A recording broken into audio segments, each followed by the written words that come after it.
karine zanjye nkabona ko harimo igihe naburaga minerivare y'ibihumbi 10 karangiza.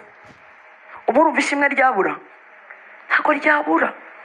Subiye mu ikarine nkibuka umunsi batwirukanye mu nzu, nkamenya ko uyu munsi ifite inzu yanjye ntuyemo nta muntu unyirukanamo. Ubwo ishimwe ryabura?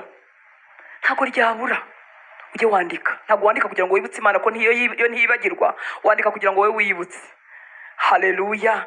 Kugira ngo ibizanone bitaguherana, kuko mu isi hahora ibibazo kandi byifuza kugukamura, ariko isubije amaso inyuma uravuga ngo ya Mana yabanye nanjye iracyari Imana. Haleluya. Reka duheze icyubahiro. Haleluya. Haleluya. Umunsi umwe nagiye kwigisha ahantu muri serire ya Kimihurura. Ubwo kwigisha muri serire nagezeho ndabireka kubw'impamvu zo kwivumbura ku Mana.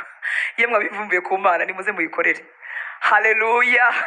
Kuko iyo yivumbuye ubutayu bubiha. Namaze umwaka ntajya kwigisha muri serire kandi mu rusengero bamvuga kuko ntabwo nasezeye mu rusengero. Twagendaga muri serire turi babiri.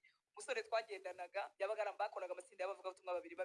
Umusore twagendanaga ni wari ubizi ko ntari bumuherekeze, kuko naribeshye mbwira Imana avuga ngo mba Mana wowe utarantabaye nkajya njya kuva kuri Imana ishobora byose ntaho nzajya, ariko ubwo nibeshyaga ko ngo ngiye gufata ibihe byo gusenga yewe ngo no kwihugiraho. Oya, noneho ubutayu burakurya ugakambuka. Iyo umuntu avomerera abandi Uwiteka aramuvomerera.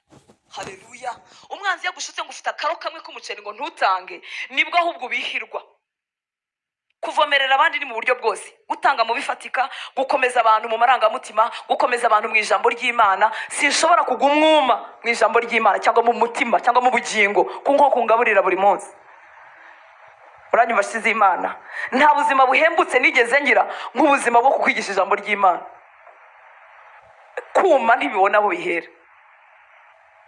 Hanyuma ngeze muri iyo serire ne nambaye urukweto rucitse, narwo ni murumuna wanjye warera rumpaye, rwari sandari y'umutuku. Ntabwo mbwibagirwa.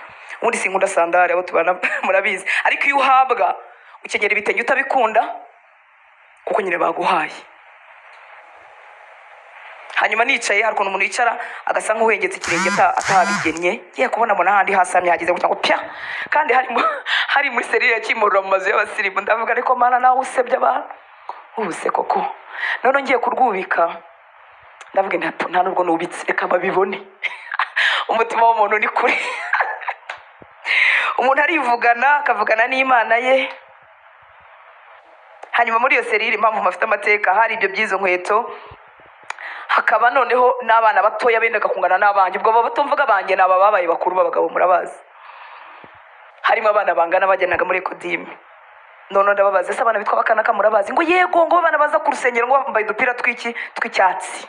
Kuko nyine twari uniforme, natwo n'umwana waga mu Faransa wari waratumpaye. Begisi jya wandika. Haleluya. Kuko Imana niyo kwizerwa, ikora mu mwuka igakora mu mubiri. Haleluya. Ntacyo bizayimarira kukuzuza impano z'ibitangaza, ukazura abapfuye, ukagaruka abana bawe bakarwara bwaki, ukagaruka bakakwirukana mu nzu.